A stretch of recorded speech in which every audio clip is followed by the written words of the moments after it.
Kasi sa labas, yung mga tao nagdi-date kasi Valentine's ngayon. Pero tayo mga naririto, mas pinili natin na magkaroon ng Siyempre. isang napaka-espesyal na Yun din ang- Valentine date with Jesus. Oo, di yun din ang ba? aking nararamdaman talagang nagdaan ng maraming taon na ako laging nakikipag-date tuwing Valentine's Day. Sino naman yung kadate mo dyan? Si Sister Susan madalas. Buti na lang, at si Sister Susan. Teka, bago tayo i-welcome muna natin ang ating mga guests, di ba? Marami tayong marami guests. tayong guests. Asan ba ayan, nandiyan si Pastor Pipito. Pastor Pipito, Ayan, yung ating head pastor. Head pastor. Subayo nga po tayo, pastor, at nang makilala tayo ng lahat. Ayan. Palakpakan po natin, pogi-pogi po yan, ating pastor na yan. Amen, di ba? At ang kanyang may bahay, nandito Si rin. Pastora. Si Pastora Virgie Shoso. Palakpakan po natin, pastora.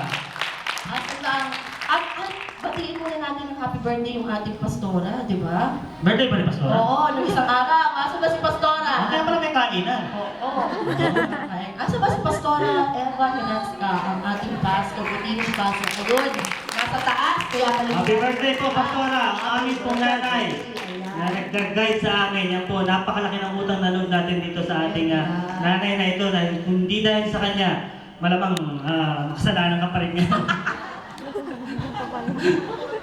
Oh, okay, at meron